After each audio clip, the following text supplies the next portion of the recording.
போல்ஷெவிக்ஸ், மென்ஷெவிக்ஸ்.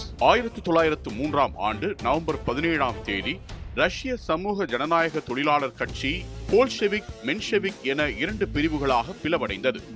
இந்த பிளவு பின்னர் 1917 ரஷ்ய புரட்சிக்கான அடித்தளமாக அமைந்தது. 19ஆம் நூற்றாண்டின் இறுதியில் ரஷ்யாவில் ஜார் மன்னரின் ஆட்சியில் மக்கள் மிகுந்த துன்பத்திற்கு உள்ளானார்கள். விவசாயிகள் வறுமையிலும், தொழிலாளர்கள் மோசமான சூழலில் வாடினார்கள். அரசியல் சுதந்திரம் இல்லாத நிலையில், உரிமைகளுக்காக குரல் எழுப்ப இயலாத நிலையில் மக்கள் இருந்தனர். இந்த சூழலில் சோஷலிசம், மார்க்சிசம் போன்ற கருத்துக்களால் மக்கள் ஈர்க்கப்பட்டனர். இதன் தொடர்ச்சியாக 1898ஆம் ஆண்டில் RSDLP எனப்படும் ரஷ்ய சமூக ஜனநாயக தொழிலாளர் கட்சி நிறுவப்பட்டது. மார்க்சிய கொள்கைகளை அடிப்படையாக கொண்டு தொழிலாளர் வர்க்க புரட்சியை ஏற்படுத்துவதே இந்த கட்சியின் நோக்கமாக இருந்தது. விளாடிமிர் லெனின், ஜார்ஜி பிளாக்கானோவ், ஜூலியஸ் மார்டோவ் ஆகியோர் இந்த கட்சியின் முக்கிய தலைவர்களாக இருந்தனர். 1903ஆம் ஆண்டு இந்த கட்சியின் 2வது மாநாடு லண்டனில் நடைபெற்றது. இதில் கட்சியின் அமைப்பு எப்படி இருக்க வேண்டும் என்பது குறித்த விவாதம் நடைபெற்றது. கட்சி கடுமையான ஒழுங்கு மற்றும் தெளிவான வழிகாட்டுதல் உடையதாக இருக்க வேண்டும் என்பது லெனின் தரப்பினரின் கருத்தாக இருந்தது.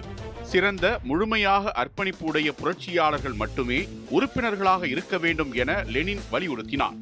ஆனால் மார்டோவ் இதற்கு மாற்றான கருத்தை கொண்டிருந்தார். கட்சி அனைவருக்கும் பொதுவானதாகவும் வெளிப்படைத்தன்மையுடனும் இருக்க வேண்டும் என்பது மார்டோவ் தரப்பு வாதமாக இருந்தது. சோசலிச சிந்தனையுள்ளவர்கள் அனைவரும் கட்சியில் சேர்த்துக் கொள்ளப்பட வேண்டும் என மார்டோவ் கூறினார். இதனால் ஏற்பட்ட கருத்து வேறுபாடு காரணமாக கட்சியினரிடையே வாக்கெடுப்பு நடைபெற்றது. வாக்கெடுப்பில் லெனின் தரப்புக்கு சிறு பெரும்பான்மையுடன் ஆதரவு கிடைத்தது. இதனால் கட்சி 2 குழுக்களாக பிரிந்தது. லெனின் தரப்பினர் போல்ஷெவிக்குகள், அதாவது பெரும்பான்மையினர் என்று அழைக்கப்பட்டனர். மார்டோவின் தரப்பினர் மென்ஷெவிக்குகள், அதாவது சிறுபான்மையினர் என குறிப்பிடப்பட்டனர். போல்ஷெவிக்குகளின் கட்சி அமைப்பு கடுமையான ஒழுங்குடன் கூடிய புரட்சியாளர் மையமாக உருவாக்கப்பட்டது. மென்ஷெவிக் கட்சி திறந்த ஜனநாயக அடிப்படையிலான அமைப்பாக உருவெடுத்தது. போல்ஷெவிக்குகள் உடனடி புரட்சி மூலம் சமூக நீதியை நிலைநாட்டுவது என்ற இலக்கை நிர்ணயித்தனர். மென்ஷெவிக்குகள் ஜனநாயக முறையில் மெதுவாக மாற்றத்தை ஏற்படுத்துவது என்பதை தங்களது இலக்காக கொண்டனர்.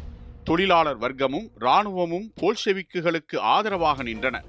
நடுத்தர வர்க்கமும் அறிவு ஜீவிகளும் மென்ஷெவிக்குகளின் கொள்கையை ஆதரித்தனர். இதனைத் தொடர்ந்து போல்ஷெவிக்குகள் தீவிர புரட்சிக்கு திட்டமிட்டனர். அதன்படி நடைபெற்ற 1917 ரஷ்ய புரட்சியில் லெனின் தலைமையிலான போல்ஷெவிக்குகள் வெற்றி பெற்றனர். இதையடுத்து மார்டோவ் தலைமையிலான மென்ஷெவிக்குகள் அரசியல் முக்கியத்துவத்தை இழந்தனர். போல்ஷெவிக் அரசு பின்னர் சோவியத் யூனியன் ஆனது. 1903ஆம் ஆண்டு கட்சியில் ஏற்பட்ட பிளவுதான் பின்னர் உலக வரலாற்றை மாற்றிய சோவியத் கம்யூனிசத்தின் பிறப்பு குரலாக வரலாற்றில் இடம்பெற்றது.